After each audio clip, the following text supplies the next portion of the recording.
Le glorieux Coran est la dernière et ultime révélation d'Allah subhanahu wa ta'ala, qui a été révélée au dernier et ultime messager, le prophète Muhammad, paix et bénédiction sur lui. Pour qu'un livre prétende être la parole de Dieu, pour qu'un livre prétende être une révélation d'Allah subhanahu wa ta'ala, il doit résister à l'épreuve du temps. Autrefois, dans les temps anciens, c'était l'ère des miracles, et alhamdulillah, le glorieux Coran est le miracle des miracles. Puis est venue l'ère de la littérature et de la poésie. Les musulmans et les non-musulmans, y compris les érudits arabes, affirment que le glorieux Coran est la meilleure œuvre littéraire arabe disponible sur la surface de la terre. Et Allah lance un défi dans la sourate Al-Baqarah, chapitre 2, versets 23 et 24. Allah dit « Et si vous avez un doute sur ce que nous avons révélé à notre serviteur, alors produisez une sourate semblable à celle-ci et appelez vos témoins en dehors d'Allah, si vous êtes véridiques. Mais si vous ne le faites pas, et à coup sûr vous ne le ferez pas, alors craignez le feu dont le combustible sera les hommes et les pierres. » Ceci est un défi permanent lancé dans le Coran à quiconque douterait de ce que nous avons révélé au dernier et ultime messager, le prophète Muhammad, paix et bénédiction sur lui. Qu'il produise ne serait-ce qu'une sourate quelque peu similaire à celle du Coran. Et la plus courte sourate du Coran ne contient que 3 versets, seulement 10 mots. Beaucoup ont essayé, mais tous ont échoué. C'est la raison pour laquelle, à l'époque où le Coran a été révélé, il y a 1400 ans, c'était l'âge de la littérature et de la poésie. Et les gens, par la seule langue du Coran, ont accepté qu'il soit la parole de Dieu. Mais aujourd'hui, nous ne sommes plus dans l'âge de la littérature et de la poésie. Aujourd'hui, si un livre très poétique prétendait que la Terre est plate, un homme moderne le croirait-il? La réponse est non. Parce qu'aujourd'hui, nous ne sommes pas dans l'âge de la littérature et de la poésie, mais dans l'âge de la science et de la technologie. Voyons donc aujourd'hui si le glorieux Coran est compatible ou incompatible avec la science moderne. Selon Albert Einstein, le célèbre physicien et lauréat du prix Nobel, la science sans religion est boiteuse et la religion sans science est aveugle. Je tiens à vous rappeler que le glorieux Coran n'est pas un livre de science, S-C-I-E-N-C-E, mais un livre de signes, S-I-G-N-E-S. C'est un livre d'ayat. Le glorieux Coran contient plus de 6000 ayats, 6000 signes, dont plus de 1000 parlant de science. Concernant mon discours d'aujourd'hui, je ne parlerai pas d'hypothèses scientifiques ou de théories scientifiques, car nous savons que bien souvent, ces hypothèses et théories peuvent être réfutées. Ainsi, dans mon discours aujourd'hui, je ne parlerai que de faits scientifiques établis. Tout mon discours ne traitera ni d'hypothèses scientifiques ni de théories, mais uniquement de faits scientifiques prouvés. Dans le domaine de l'astronomie, en 1973, il y a plus de 50 ans, un groupe de scientifiques a reçu le prix Nobel pour avoir décrit comment l'univers est né. Ils ont déclaré qu'il existait initialement une nébuleuse primaire, puis qu'il y a eu une séparation secondaire, un Big Bang, qui a donné naissance aux galaxies, aux étoiles, au Soleil et à la Terre sur laquelle nous vivons. Ils ont appelé cela le Big Bang. Or, ce que les scientifiques ont découvert il y a environ 40 à 45 ans est déjà mentionné dans le Coran. Ce que les scientifiques ont découvert il y a environ 50 à 55 ans est déjà mentionné dans le Coran il y a 1400 ans. Je commence donc mon discours en citant un verset du glorieux Coran, de la sourate Al-Anbiya, chapitre 21, verset 30, où Allah dit « Ceux qui ne croient pas n'ont-ils pas vu que les cieux et la terre formaient une masse compacte? Nous les avons ensuite séparés et nous avons fait de l'eau toutes choses vivantes. Ne croiront-ils donc pas ?» Ce verset du Coran, il y a 1400 ans, parle de la création de l'univers, du Big Bang, en quelques mots. Ce que les scientifiques ont découvert il y a environ 50 ans, le Coran l'a mentionné il y a 1400 ans. Le Coran dit dans la sourate Fussila, chapitre 41, verset 11. Ensuite, il s'est adressé au ciel qui était alors fumé et lui dit ainsi qu'à la terre, « Venez tous deux, bon gré, mal gré. » Ils dirent, « Nous venons obéissants. » Aujourd'hui, la science nous dit qu'au début, la matière céleste était sous forme gazeuse et qu'elle était chaude. Et si nous devions traduire cela, il n'y aurait pas de meilleure traduction que le mot arabe « dukhan » qui signifie « fumée ». Ainsi, ce que les scientifiques ont découvert récemment, le glorieux Coran le mentionne depuis 1400 ans. À l'origine, l'univers était sous forme de fumée. Autrefois, nous, les êtres humains, pensions que la Terre était plate. C'est Ferdinand Magellan et Juan Sebastián Elcano qui, les premiers, ont navigué autour de la Terre. Ferdinand Magellan a commencé en 1519, mais avant qu'il ne puisse terminer le voyage, il est mort. Juan Sebastián Elcano a alors poursuivi, et ensemble, ils ont été les premiers êtres humains à faire le tour du globe, prouvant que la Terre était sphérique et non plate. Avant cela, il y avait des hypothèses selon lesquelles la Terre était sphérique, mais aucune preuve. La première fois qu'un être humain a prouvé que la Terre était sphérique, c'était en 1522. Allah subhanahu wa ta'ala dit dans le Coran, dans la sourate Luqman, chapitre 31, verset 29, « N'as-tu pas vu qu'Allah fait pénétrer la nuit dans le jour et fait pénétrer le jour dans la nuit? L'interpénétration de la nuit et du jour n'est possible que si la Terre est sphérique. La fusion signifie un changement lent et progressif de la nuit au jour et du jour à la nuit. Cela n'est possible que si la forme de la Terre est sphérique. Si elle était plate, le changement aurait été soudain.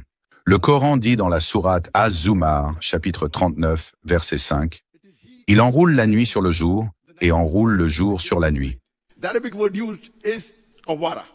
Le mot arabe utilisé est « kawara » qui signifie « enrouler », comme une personne enroule un turban autour de sa tête. Cela prouve que la Terre est sphérique. Ce ne serait pas possible si la Terre était plate. Dans la sourate An-Nazi'at, chapitre 79, verset 30, il est dit, « Et quant à la Terre, après cela, il l'a rendue en forme d'œuf. » Le mot arabe dahaha, l'un de ses sens est une étendue, et la Terre est une étendue. L'autre sens du mot arabe dahaha est dérivé du mot racine douya, qui signifie un œuf. Et il ne fait pas référence à un œuf normal, il fait spécifiquement référence à l'œuf d'une autruche.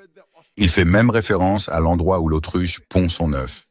Et si vous analysez la forme de l'œuf d'une autruche, il n'est pas rond comme une balle. Il est aplati au pôle et bombé au centre, même forme que celle de la Terre, et je l'appelle de forme géosphérique. Ce que nous avons découvert il y a quelques centaines d'années, le Coran l'avait déjà mentionné il y a 1400 ans. Le Coran mentionne, il y a 1400 ans, que la forme de la Terre est sphérique, ou plutôt géosphérique. Auparavant, nous, les êtres humains, pensions que la lumière de la Lune était sa propre lumière. Ce n'est que récemment, il y a quelques siècles, que nous avons appris que la lumière de la Lune n'est pas sa propre lumière, mais une lumière réfléchie. Allah dit dans le Coran, dans la sourate Al-Furqan, chapitre numéro 25, verset numéro 61, « Béni soit celui qui a placé les constellations dans le ciel et qui y a placé un soleil, qui est une torche ardente, et une lune qui a une lumière empruntée. » Le mot arabe utilisé pour le soleil dans le Coran est « shams », et la lumière du soleil est toujours décrite soit comme siraj, wahaj ou diya. Siraj signifie une torche brûlante, wahaj signifie une lampe flamboyante, et diya signifie une gloire resplendissante. Cela signifie que la lumière du soleil est une lumière propre. La lune, le mot arabe utilisé est kamar. La lumière de la lune dans le Coran est décrite comme munir ou nur. Munir signifie lumière empruntée, nur signifie réflexion de lumière. Donc partout où vous lisez dans le Coran, jamais la lumière de la lune n'est appelée shams, wahaj, siraj ou diya. Elle est toujours appelée munir ou nur, lumière empruntée ou réflexion de lumière. Même si vous lisez dans le Coran, dans la sourate Yunus, chapitre numéro 10, verset numéro 5, il est dit « Allah a fait du soleil un diya, c'est-à-dire une gloire resplendissante, et de la lune un nur, un reflet de lumière. » Allah répète le même message dans le chapitre numéro 71, versets numéro 15 et 16.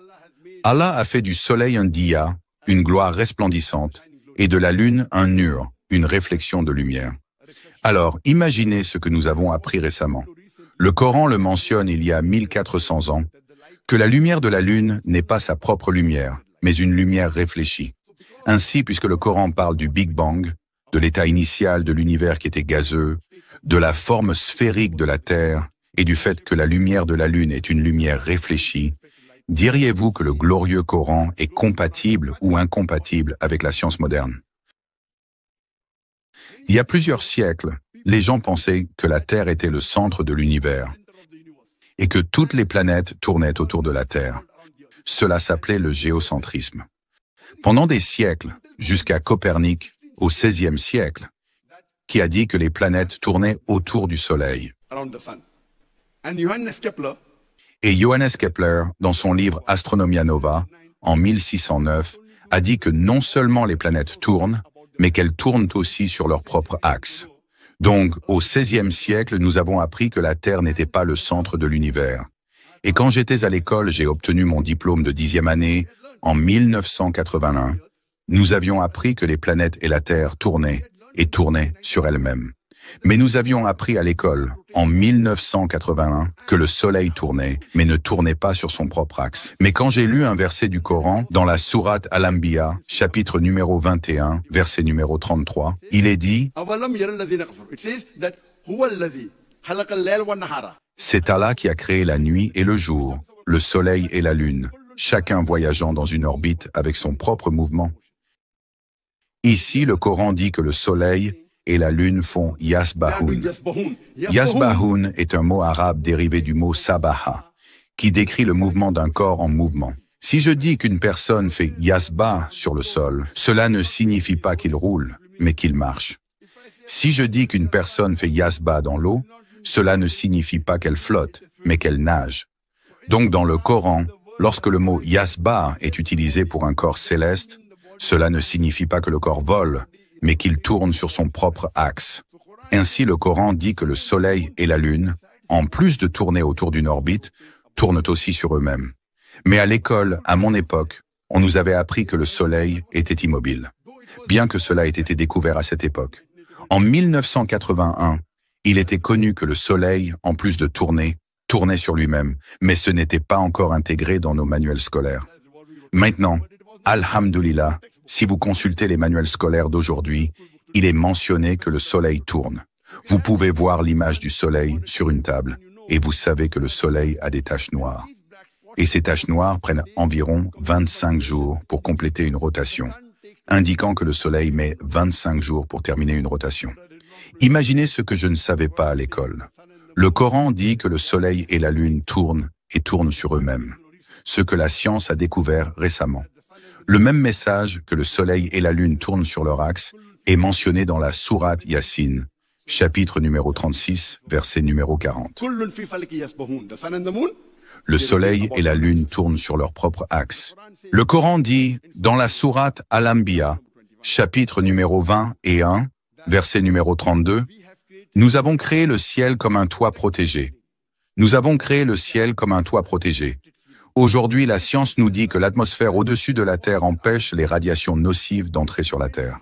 Et les ondes courtes, comme les rayons X et les rayons ultraviolets, qui, si elles atteignent la Terre, empêcheraient la vie d'exister. Elles sont bloquées. Elles agissent comme un toit protecteur, nous dit la science. Ainsi, le Coran dit, il y a 1400 ans, dans la sourate Al-Anbiya, chapitre numéro 20 et 1, verset numéro 32, nous avons fait du ciel un toit protégé. Un toit protégé. Il est mentionné dans la sourate Yassine, chapitre numéro 36, verset numéro 38, que le soleil suit son cours pour un temps déterminé, vers un lieu déterminé. Aujourd'hui, la science nous dit que la lumière du soleil est due à une réaction chimique qui a lieu depuis des milliards d'années, et qu'un jour, cette réaction chimique s'arrêtera, et que le soleil cessera d'exister, et donc la vie sur Terre cessera d'exister. Mais les scientifiques disent que cela prendra encore des milliards d'années. Et aujourd'hui, la science nous dit que وَالشَّمْسَ تَجْرِي لِمُسْتَقَرٍ لَهَا, et le soleil court vers un lieu de stabilité déterminé. Et la science nous dit aujourd'hui que le soleil se déplace vers un point connu sous le nom de Solar Apex, avec le système solaire dans l'Hercule, connu sous le nom d'Alpha Lyrae, À la vitesse de 12 miles par seconde, cela signifie qu'il se dirige vers un endroit déterminé. Mustaqar. Le Coran dit que le soleil se déplace vers un lieu déterminé pour une période déterminée. Quand j'étais à l'école, j'avais appris qu'il y avait 3 états de la matière: solide, liquide et gaz. Et les scientifiques le pensaient qu'en dehors du système astronomique organisé, il y avait du vide. Aujourd'hui, les scientifiques ont découvert qu'il existe des ponts de matière en dehors du système astronomique organisé. Auparavant, c'était du vide. Et ces ponts de matière, ils les appellent le plasma, le 4e état de la matière. Donc aujourd'hui, si vous lisez dans les livres scolaires, il y a un 4e état de la matière appelé plasma. Le Coran dit dans la sourate Al-Furqan, chapitre 25, verset 59, « C'est Allah qui a créé les cieux et la terre, et ce qui est entre eux. » Cela signifie que le Coran n'accepte pas l'idée qu'il y ait un vide entre les cieux et la terre. Aujourd'hui, la science l'appelle le 4e état de la matière, c'est-à-dire le plasma. L'une des grandes découvertes de ce siècle dans le domaine de l'astronomie a été faite par Edwin Hubble lorsqu'il a déclaré que notre univers est en expansion. Et le Coran donne ce même message. Le Coran dit dans la sourate Ad-Dariyat, chapitre 51, verset 47, « Nous avons créé l'immensité de l'espace. » Le mot arabe utilisé signifie immensité de l'espace, univers en expansion. Ainsi, ce qu'Edwin Hubble a découvert récemment, le Coran l'a mentionné il y a 1400 ans, que l'univers est en expansion. Il peut y avoir certains sceptiques de l'islam qui diront que ce n'est rien de nouveau ni d'extraordinaire que le Coran parle d'astronomie, car les Arabes étaient avancés dans ce domaine. Je suis d'accord sur le fait que les Arabes étaient avancés en astronomie, mais je tiens à rappeler que le Coran a été révélé plusieurs siècles avant que les Arabes ne deviennent avancés dans l'astronomie.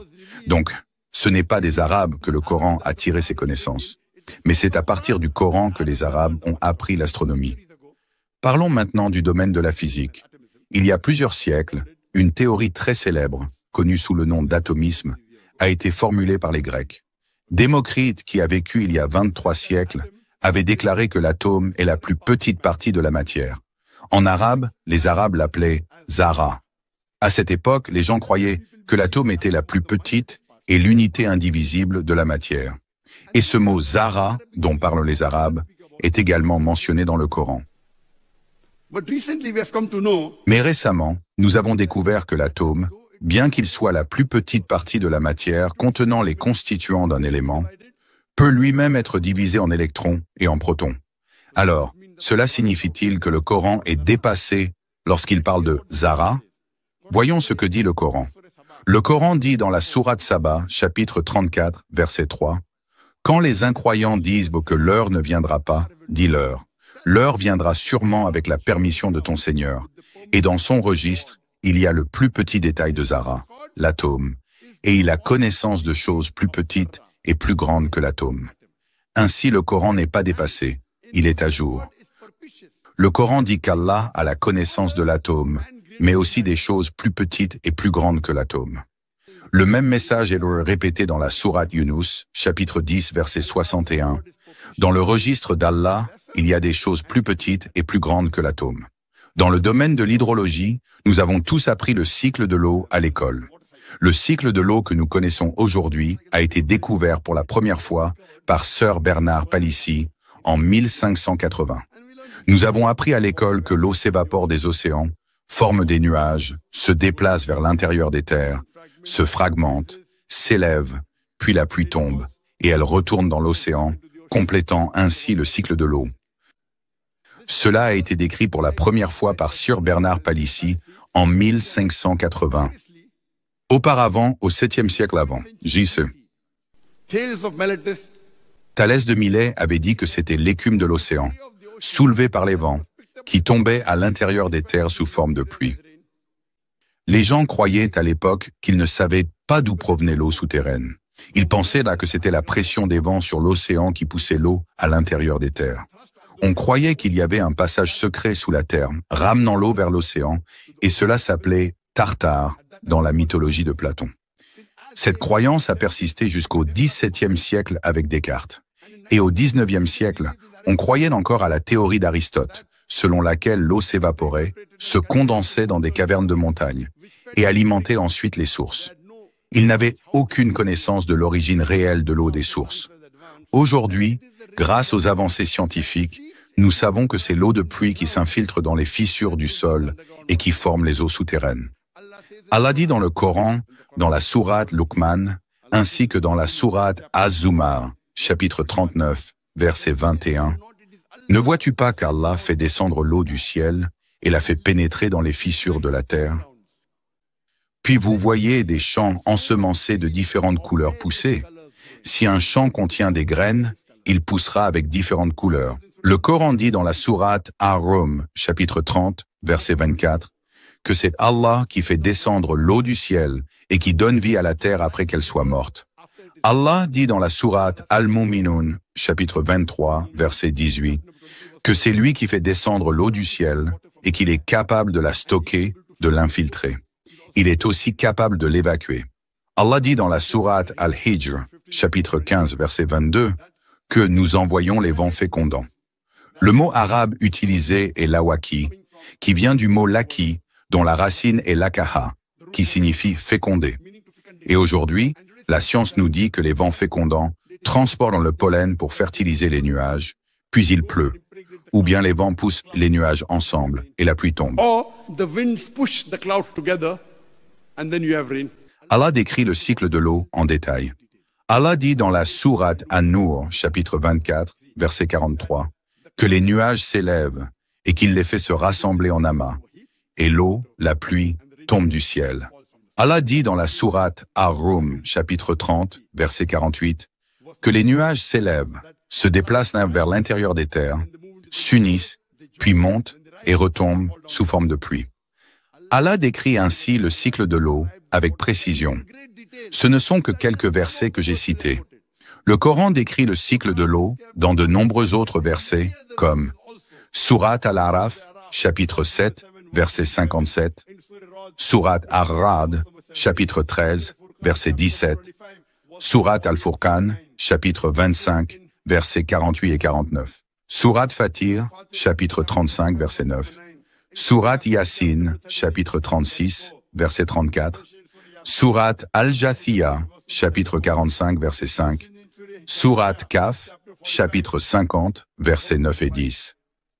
Sourate Al-Waqiyah, chapitre 56, versets 67 à 70. Sourate Al-Mulk, chapitre 67, verset 30. Sourate At-Tariq, chapitre 86, verset 11. Il y a plusieurs versets dans le Coran qui parlent en détail du cycle de l'eau. Puisque les informations coraniques correspondent aux découvertes modernes en astronomie, en physique et en hydrologie, diriez-vous que le Coran est compatible ou incompatible avec la science moderne? Dans le domaine de la géologie, les géologues nous disent que le rayon de la Terre est de 3950 miles, environ 6370 km, et que la couche superficielle est une fine croûte d'une épaisseur allant de 1 à 10 miles, 1,6 à 6,3670 km, 16 km/h. Les couches profondes sont chaudes et fluides, ne pouvant pas soutenir la vie. C'est grâce au phénomène de pliage que la Terre obtient sa stabilité. La croûte terrestre est très mince et peut trembler. C'est grâce aux chaînes de montagnes, formées par ce phénomène de pliage, que la Terre est stable. Allah dit dans le Coran, dans la sourate An-Naba, chapitre 78, versets 6 et 7, « Nous avons fait de la terre une vaste étendue et des montagnes comme des piquets. » Le mot arabe signifie piquet de tente ou pieu. Un piquet de tente s'enfonce profondément dans le sol. Seule une petite partie est visible. La fonction du piquet est d'apporter de la stabilité. Cela est également mentionné dans la sourate Al-Anbiya, chapitre 21, verset 31. « Nous avons placé sur la terre des montagnes fermement établies, afin qu'elles ne tremblent pas avec vous. » Cela est encore répété dans la sourate An-Nazia, chapitre 79, verset 32, ainsi que dans la sourate Al-Ghashiyah, chapitre 88, verset 19. Il existe un livre intitulé « Earth », la Terre, qui est une référence majeure enseignée dans de nombreuses universités du monde dans le domaine de la géologie. L'un de ses auteurs, le docteur Frank Press, qui était à l'époque président de l'Académie des sciences des États-Unis, et conseiller scientifique de l'ancien président Jimmy Carter, y décrit la structure des montagnes. Il dessine dans ce livre un diagramme des montagnes et montre qu'elles possèdent des racines profondes en forme de coin. La partie visible au-dessus du sol est petite, mais la majeure partie s'étend profondément sous la surface. Il mentionne que la fonction des montagnes est de stabiliser la terre. Et c'est exactement ce que le Coran dit dans la Sourate Al-Anbiya, chapitre 21, verset 31. « Nous avons placé sur la terre des montagnes fermement établies, afin qu'elles ne tremblent pas avec vous. » Cela est encore répété dans la Sourate An-Nahl, chapitre 16, verset 15. « Et nous avons placé des montagnes fermes sur la terre afin qu'elles ne tremblent pas avec eux. » Dans le domaine de l'océanographie, océanologie, l'étude des océans, Allah, exalté soit-il, dit dans le Coran, dans la Sourate Al-Furqan, chapitre 25, verset 53, « C'est lui qui a laissé libres les deux grandes masses d'eau, l'une douce et agréable, l'autre salée et amère, et il a établi entre elles une barrière infranchissable. Il y a une barrière qu'il est interdit de franchir. » Le même message est répété dans la Sourate Al-Hijr, chapitre 15, verset 19, où il est dit qu'il y a deux masses d'eau qui coulent. Bien qu'elles se rencontrent, elles ne se mélangent pas. Il y a une barrière qu'il est interdit de franchir. Nous savons tous qu'il existe deux types d'eau, douce et salée. Mais les Mufassiroun, exégètes du Coran, ne comprenaient pas ce que signifiait cette phrase du Coran. Nous savons qu'il y a deux types d'eau, mais que signifie « elles se rencontrent, mais ne se mélangent pas ». Il y a un barsakh, une barrière invisible qu'il est interdit de franchir. De la même manière, après la mort d'une personne, jusqu'à sa résurrection, il y a un barsakh, une vie intermédiaire, invisible. Ici, le mot utilisé est barsakh. Aujourd'hui, la science, après de nombreuses avancées, nous dit